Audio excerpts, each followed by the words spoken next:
too often, we let the scoreboard determine winners and losers. Trailing DeWitt by 22 points in the final minutes, Mason appeared to be on the losing end of a critical league game. But then, head coach Jerry Van Havel sent Jay Granger onto the field, and suddenly, the score didn't matter. There's a bigger picture than what the real score is at the end of the game. That the bigger picture is, you know, being a good person. Second string quarterback, Brad Wilton, who was getting his first rep as a quarterback on the varsity, told me to look for the ball. I knew I was going to get it. Jay is autistic, so Coach Van Havel made a special request. Let Jay run a few steps, then stop. But DeWitt went a step further and made a lifelong dream come true. I think it reflects on both teams and both coaching staffs and both programs and communities that, hey, there's great kids across mid-Michigan. I don't score touchdowns in football. Well, I really don't have that much talent in the sport. That's not true. You just scored a touchdown. Yeah. Yeah. Jay's always been treated like just another football player here at Mason, and that's just how he likes it. But in the classroom, Jay's always needed some extra help. Luckily, Jared Van Havel's been by his side since first grade, and now he just happens to be his quarterback, too. He's always the positive guy on the team. He's never negative. I've never heard him once complain about anything that we're doing. He does all of the conditioning with us. He's always that support that we have no matter what. He'll push me in school and in sports. Beyond that, it's real special to our players, too, because Jay's really important to our other kids. It's one of the coolest things I've ever done in my athletic career. Jay Granger, our 6 Sports Player of the Week. I have a need for speed.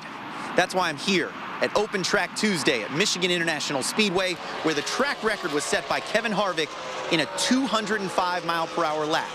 That's a record I intend to break today in a 2006 Mercury Mariner. It's got about 143,000 miles. You probably don't get high-performance vehicles like this every day. I mean, it might be track worthy, but it might only go about 30 miles an hour. You hear that? Raw American muscle. We're pulling off pit lane. I'm gonna get some of this stuff off the tires here, just like Jimmy Johnson does. You think I should use my turn signal here? Yeah, it looks pretty wide open. Check my blind spot. All right, here we go.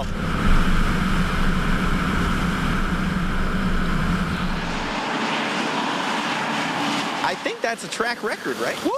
For that vehicle, yes, it is. So now you've got 2 records set by Kevin Harvick, 205 track record, Kevin Gehl in a Mercury Mariner. You got like a wall of fame you can put me on? We do. We have a wall of shame. We'll put you right there. You heard it here first. WLNS team, Hall of Shame. They say it's better to be lucky than good, especially kickers. But Brian Evie makes his own luck. People would look at him and say, why are you grabbing the bag of balls and going out and still kicking when you should be doing this or should be doing that? There's someone in front of me, and you know, I had to wait because he's better. So I just learned you gotta work harder. During his senior year at Grand Ledge in 2010, Evie made 7 of 8 field goals while booming the ball on kickoffs. But college teams didn't notice. Overachievers in football are the ones that have always been told that they couldn't do something, and I think that was a part of Brian's drive. Without an offer to kick in college, Brian walked away from his education to pursue a job building boats.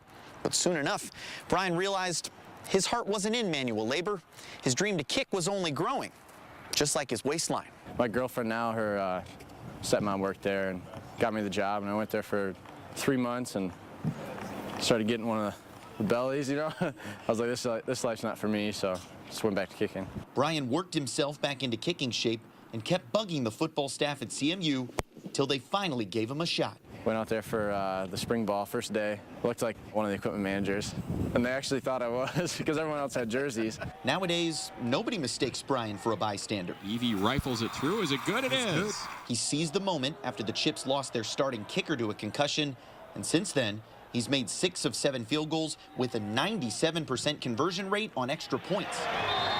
To be the backup kicker and to think he probably was a good chance he would never even play this whole year, and now to be where he's at, his story here has been really remarkable. There's been times where it's been real hard, but you just got to fight through it, and it was worth everything I've ever went through to get to that point. From the practice fields at Grand Ledge to center stage at CMU, Brian Evie took the road less traveled.